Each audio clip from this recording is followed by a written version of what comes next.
आज मायरा का ऑफिस के काम में मन नहीं लग रहा था। मायरा मीटिंग में भी सिद्धार्थ को ही देख रही थी। आज सिद्धार्थ हर बात पर गुस्सा कर रहा था। आज उसने मायरा से एक बार भी ठीक से बात नहीं की थी। पूरा दिन बीतने को था। मीटिंग भी खत्म हो चुकी थी। मायरा सिद्धार्थ के पास गई और उससे बोली, आज मुझे थोड़ा जल्दी घर जाना होगा। अगर अब और कोई काम ना हो तो मैं जा सकती हूँ। सिद्धार्थ ने मायरा के उतरे हुए चेहरे की ओर देखा और पूछा, क्या हुआ? सब ठीक तो है? तुम्हें घर जल्दी क्यों जाना है? मायरा बोली, हाँ सब ठीक है, बस राहुल घर पर डिनर पर आ रहा है तो मैं। हाँ हाँ sure you can go. Siddharth ने बड़े रूखे शब्दों में कहा और मायरा वहां से उठकर चली गई। सिद्धार्थ को समझ आ गया था कि मायरा को बुरा लगा है और वो फिर सोचने लगा, एक तो ये राहुल एक और नई बला है। दूसरे ही पल उसे याद आया कि वो आज ऐसा क्यों बिहेव कर रहा है। क्या वो सच में मायरा की ओर खिंच रहा है? और गुस्से में अपना हाथ जोर से टेबल पर दे मारा। यहाँ शनाया एक अस्पताल में पहुंच चुकी थी और डॉक्टर शालिनी अवस्थी का कैबिन ढूंढ रही थी।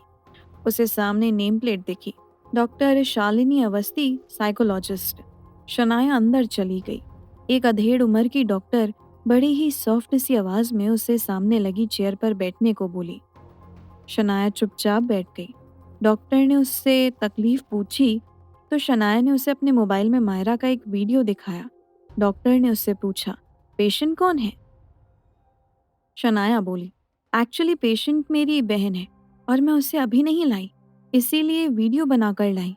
डॉक्टर वीडियो देखती और गहरी सांस भरते हुए मोबाइल वापस देते हुए बोली, फोन पर तो देख के कुछ कहा नहीं जा सकता, पर ऐसे एक बीमारी होती है जिसे स्किज़ोफ्रेनिया कहा जाता है।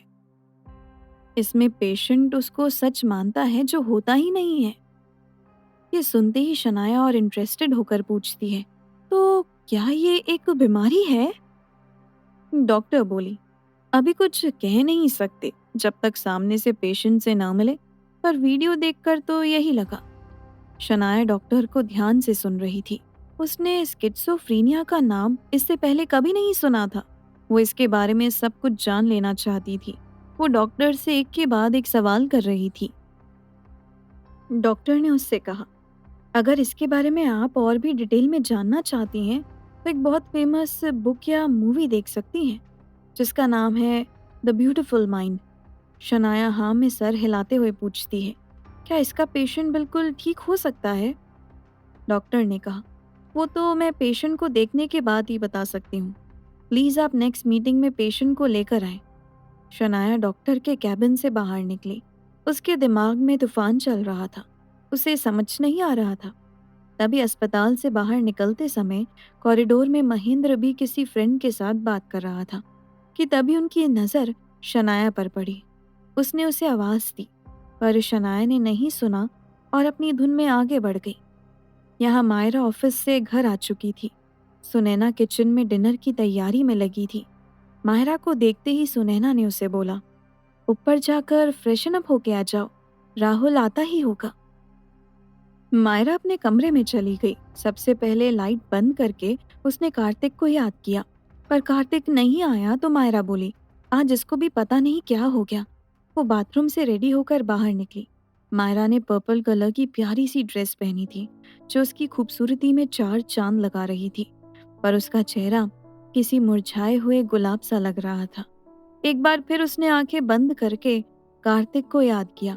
इतने में सुनैना की आवाज आई, मायरा बेटा नीचे आ जाओ, राहुल आ गया है।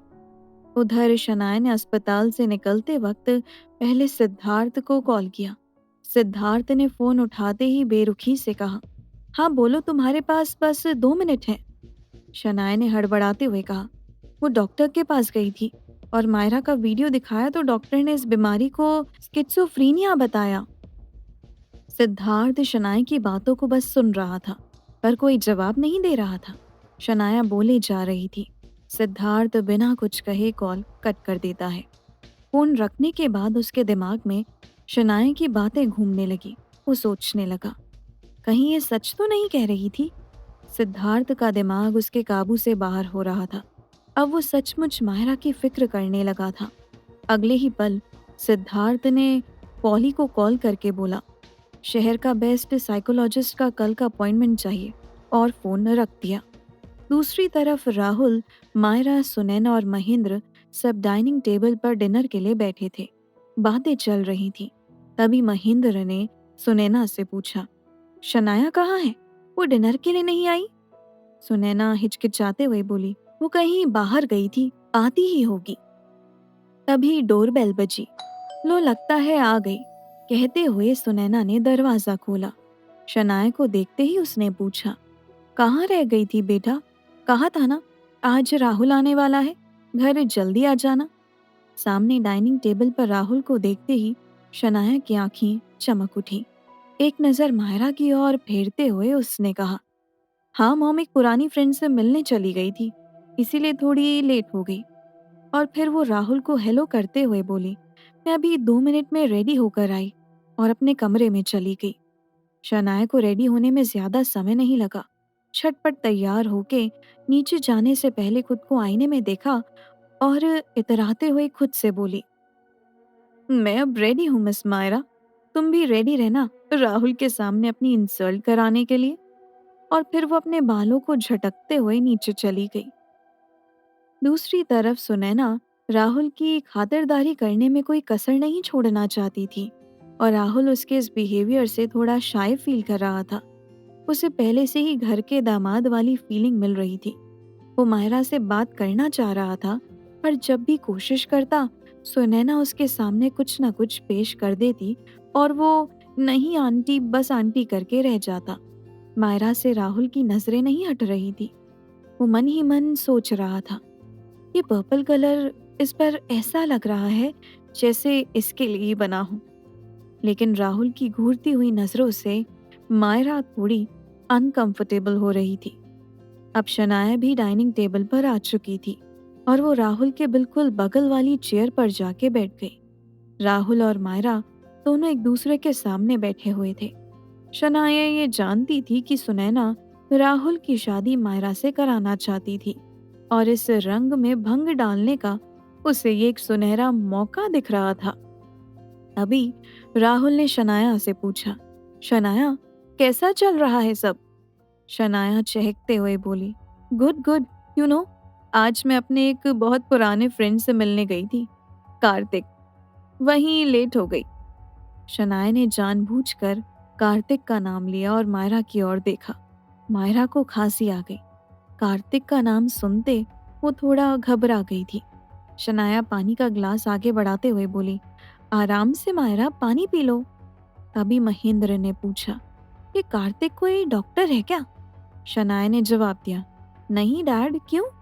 तब महेंद्र ने बताया, आज मैंने तुम्हें सिटी अस्पताल में देखा था, मैं अपने एक एम्प्लॉय को देखने गया था। शनाया थोड़ा घबराई, फिर थोड़ा सोचकर बोली, अच्छा, वो तो मैं अपने एक फ्रेंड के इलाज के लिए डॉक्टर से मिलने गई थी, उसे थोड़ी साइकोलॉजिकल प्रॉब्लम हो गई है। सुनैना चिंता में बोल उठी, अच्छा, अब कैसी है वो बेटा? अभी तो इलाज होगा ना मॉम उसका। शनाया की एक तिरछी नजर मायरा पर थी। मायरा अब थोड़ी टेंशन में आ गई थी। उसे कुछ अजीब लग रहा था। उसे समझ आ रहा था कि शनाया के दिमाग में कुछ तो गड़बड़ चल रही है। जिस तरह से उसने कार्तिक का नाम लिया और अपने हर एक्शन से वो मायरा को कुछ इशारा दे रही थी, मायरा ये सब सोच ही रही थी कि इतने में उसके फ़ोन पर एक मैसेज आया। मायरा ने फ़ोन चेक किया तो शनाया ने उसे कोई वीडियो सेंड किया था। मायरा का दिल और ज़ोर से धड़कने लगा था। वो वीडियो प्ले करने ही वाली थी कि उसने सोचा कि पता नहीं इसमें क्या होगा। ये शनाया ने मुझे क्या ही भेजा होगा। एकदम से रुक गई। उसके फीके पड़ते चेहरे को देखकर राहुल ने पूछा, क्या हुआ मायरा, तुम ठीक तो हो? मायरा थोड़ा संभलते हुए बोली, हाँ हाँ, मैं ठीक हूँ। शनाया ने फिर से उसे मैसेज किया, वीडियो देखो मायरा, तुम्हारे लिए एक सरप्राइज है। मैसेज पढ़कर मायरा और ज्यादा असहज हो गई। शनाया उसे एक तीखी मुस्कान लिए घूर रही थी। महेंद्र का पूरा ध्यान शनाया और मायरा पर था। उसे समझ आ रहा था कि कुछ तो इन दोनों के बीच चल रहा था। मायरा बोली, मुझे थोड़ा ठीक नहीं लग रहा है, आप लोग कंटिन्यू करो, मुझे शायद थोड़े रेस्ट की ज़रूरत है। कहते हुए वो चेयर से खड़ी हुई और जाने लगी। सुनैना कहती, पर बेटा, राहुल अभी अरे जाने दीजिए मॉम, बेचारी थक गई होगी। दिन भर इतना काम करती है, शनाया बीच में बोली। राहुल भी कंटिन्यू करते हुए बोला, ठीक है मायरा, तुम रेस्ट करो, मैं भी चलता हूँ। Thank you aunty for delicious dinner. Rahul भी उठकर जाने लगता है। शनाया ने राहुल को रुकने के लिए कहा, थोड़ी देर और रुको ना राहुल, मेरे साथ तो ज़्यादा टाइम स्पेंड ही नहीं किया। राहुल कहता है, सॉरी, नेक्स्ट टाइम पक्का। ये कहते हुए वो खड़ा हो गया। शनाया मन ही मन चिढ़कर रह गई। राहुल ने महेंद्र और सुनैना को नमस्ते किया और चला गया। इधर सिद्धार्थ बेचैन था। वो क्या करे कुछ समझ नहीं पा रहा था। उसने इस बीमारी के बारे में थोड़ा रिसर्च किया और उसकी बेचैनी और बढ़ गई। उसे समझ नहीं आ रहा था कि वो क्या करे। वो सोच रहा था कि ये मायरा दिखने में कहीं से पागल तो नहीं लगती, पर इसको खुद से बातें करते तो खुद उसने भी देखा था। एक पल में तो वो ये सोचता कि अगर ये बीमारी है भी, तो क्या वो मायरा को बेस्ट डॉक्टर के पास लेके जाएगा और इसका इलाज कराएगा। फिर दूसरे ही पल उसे याद आता है कि मुझे उसकी इतनी चिंता क्यों हो रही है। मुझे उसे बस फिजिकली पाना था, अब मैं इतना इमोशनल क्यों हो रहा हूँ। पर है तो मायरा खूबसूरत। एक बीमार लड़की का फ़ायदा उठाना अच्छा भी तो नहीं लगेगा। उसे पाने का मज़ा तो पूरे होशो हवास में ही होगा। मैं पहले उसका इलाज कराऊंगा, फिर देखना कैसे वो खुद ही अपने आप को मुझे सौंप देगी। पर मैं उसे कैसे कहूँ कि वो बीमार है, उसे इलाज की ज़रूरत है। उसे तो शायद पता भी नहीं होगा कि वो बीमार है। उसे इलाज की तुरंत ज़रूरत है। मायरा अपने कमरे में आ गई थी। उसने जल्दी से डोर लॉक किया और वीडियो देखने लग गई। वीडियो प्ले होते ही उसका दिमाग घूम गया। उसे समझ नहीं आ रहा था कि ये सब शनाया ने कब और कैसे किया था। उसके ही रूम में जब वो कार्तिक को याद कर अपने आप से बात कर रही थी, शनाया ने वीडियो कब बना लिया। इसका मतलब वो कार्तिक के बारे में जान चुकी है। वो जानबूझकर डाइनिंग टेबल पर कार्तिक का नाम ले रही थी। मायरा का ये सोच सोचकर बुरा हाल हो रहा था कि शनाया का अगला प्लान क्या होगा। ये वीडियो बनाने के पीछे उसका कुछ तो मोटिव होगा। अचानक मायरा सर पर हाथ रख के बैठ गई और अचानक चिल्लाकर खुद से बोली, हाँ याद आया, वीडियो भेजने से पहले वो किसी साइकोलॉजिस्ट और किसी बीमार फ्रेंड की बात कर रही थी।